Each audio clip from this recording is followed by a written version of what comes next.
जय श्रीमन नारायण। दोस्तों, इस वीडियो में हम बात करने वाले हैं ओशो के लिए। मैंने एक वीडियो डाला था अपने चैनल पे, उसमें बहुत सारे लोगों के कमेंट्स आए थे। मैंने कहा था कि ओशो युवाओं को भ्रमित कर रहे हैं। तो मेरा आशय मतलब उनकी जो काम संबंधी शिक्षा है जो उन्होंने संभोग से समाधि में दी है, जो उनकी एक पुस्तक है संभोग से समाधि की ओर। संभोग से समाधि की ओर में एक ओशो ने कहानी सुनाई थी। ओशो ने कहा कि एक महात्मा जी रहते हैं, उनका मतलब खीर खाने का मन होता है। खीर को पायस बोलते हैं। पायस खाने का मन होता है तो उनका बहुत मन होता है। अपने मन को वे रोकते हैं, बार बार रोकते हैं, लेकिन जितना रोकते हैं उनका मन उतनी ही खींचे चले जाता है पायस की तरफ में। फिर वो जाते हैं हलवाई की दुकान पर और पायस मांगकर खाना शुरू करते हैं और खाते हैं इतना खाते हैं कि उनको उल्टी आने लगती है। फिर ओशो कहते हैं इसी संबंध में कि काम से जब आप भागते हैं तो आपके मन को आकृष्ट करता है, और जब आप काम भोगेंगे, इतना भोगेंगे उससे उब जाएंगे, फिर आप समाधि में चले जाएंगे, या मतलब उस शिक्ष से ऊपर चले जाएंगे। लेकिन हमारे शास्त्र और आचार्य और सब बड़े बड़े लोग आपका अनुभव स्वयं का प्रमाण होगा कि काम को जितना आप भोगते हैं उतना ही बढ़ते जाता है। जैसे अग्नि में घी डालने से अग्नि प्रज्वलित होने लगती है, वैसे ही काम सुख की ओर जाने से, काम का चिंतन करने से वो और भी बढ़ते ही चले जाता है, वो कम नहीं होता है।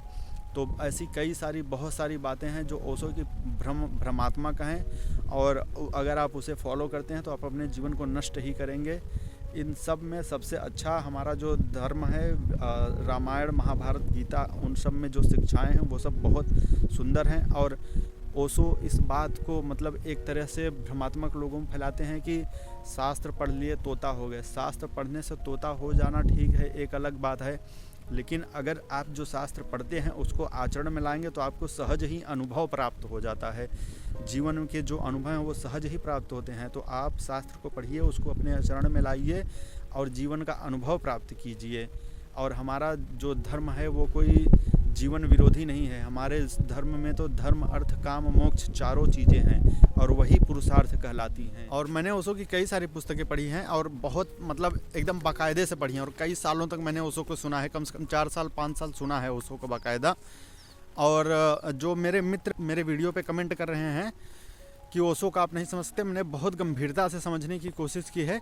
मुझे बस उनका जो परमात्मा के, निराकार परमात्मा के संबंध में जो बातें हैं बस वही ठीक लगती हैं, क्योंकि वो शास्त्र से मैच खाती हैं। और ओशो हर एक बात को, देखो हमारे शास्त्रों में क्या होता है, आचरण को बहुत महत्व दिया जाता है।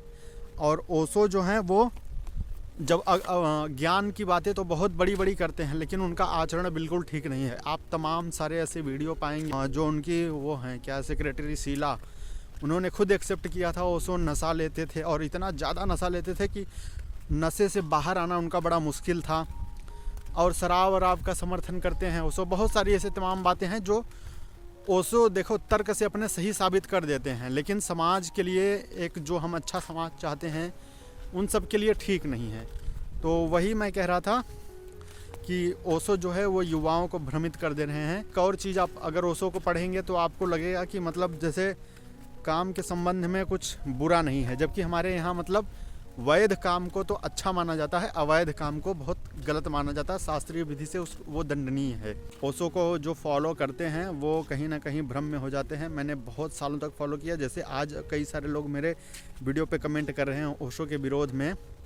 वैसे मैं ही मतलब ओशो के पक्ष से कई सारे लोगों से विरोध करता था, लेकिन अब मुझे धीरे धीरे समझ में आने लगा है कि वैदिक जो धर्म है वही सबसे सर्वश्रेष्ठ धर्म है, और वही मानवता को अच्छी शिक्षा दे सकता है, और वही मानव समाज के लिए अच्छा भी है।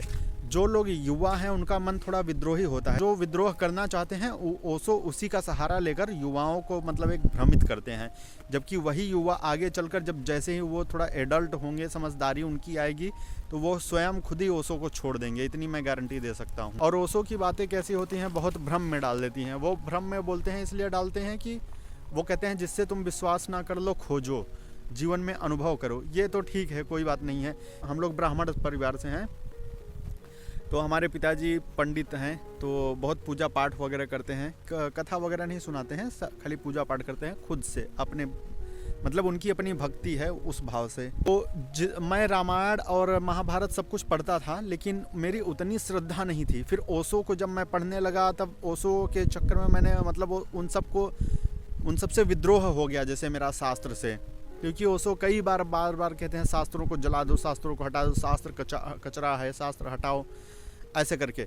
तो फिर जब मैं बहुत ओशो को सुना, फिर उसके बाद फिर वापस मैं अपने धर्मशास्त्रों की तरफ लौटा, और फिर जब मैं पढ़ने लगा तब मेरा विश्वास जो है, वो श्रद्धा जो है उन सब के प्रति बहुत ज़्यादा बढ़ गई है। अभी तो मेरी श्रद्धा बहुत है, और ओशो का थोड़ा सा है मेरे जीवन में योगदान, जो श्रद्धा बढ़ गई, इस बात को मैं नकार नहीं सकता।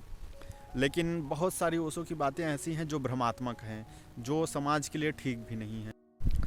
तो दोस्तों, मैं अपने जो मेरे युवा भाई हैं जो अभी इस समय ओशो को सुन रहे हैं और उनको फॉलो कर रहे हैं, मैं उनसे कहना चाहता हूं कि जो आपके जो वेद हैं, धर्म हैं, उपनिषद हैं, रामायण है, गीता है, आप उसका भी अध्ययन कीजिए और थोड़ा अपने मन से विचार कीजिए और देखिए आपके लिए क्या अच्छा है। क्योंकि इस संसार में आपको भटकाने वाले बहुत सारे लोग मिलेंगे। जैसे ओशो हैं, ओशो की कुछ बातें बहुत अच्छी हैं, कुछ बातें बहुत भ्रमित करती हैं।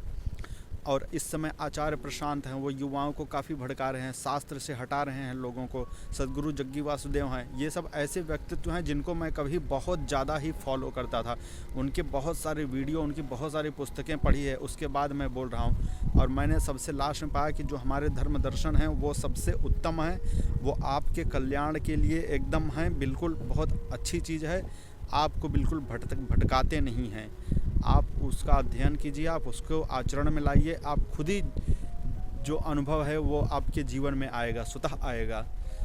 देखो, मैं गंगा जी की साक्षी लेकर कहता हूँ, देखो हमारे पीछे गंगा माँ हैं, ये देखो ये गंगा मैया हैं। उसके बाद मैं आपको बोल रहा हूँ कि आप ओशो को कितना भी सुन लें, उनकी बातों को कितना भी जीवन में उतारने की कोशिश कर लें, आपको कुछ मिलने वाला नहीं है, कुछ भी नहीं मिलने वाला है। ओशो की बातें बस लुभावनी बातें हैं, बस भ्रमित करने वाली बातें हैं और कुछ नहीं।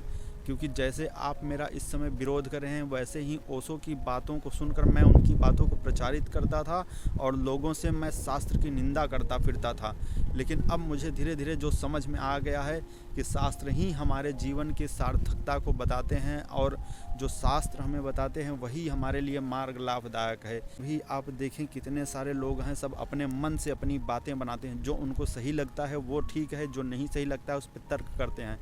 तर्क से शास्त्र समझ में नहीं आते हैं, शास्त्र समझ में आते हैं गुरु शिष्य से परंपरा प्राप्त जो शिष्य और गुरु का जो संबंध होता है, उनकी शरण में बैठकर जो शिक्षा मिलती है, उससे शास्त्र हमें समझ में आता है।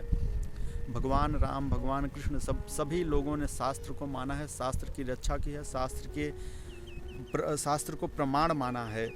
तो आप लोग भी अपने जीवन को सही मार्ग पर लाइए और ओशो और रजनीश और आचार्य प्रशांत, सद्गुरु जग्गी वासुदेव, इन सब लोगों के चक्कर में मत पड़िए।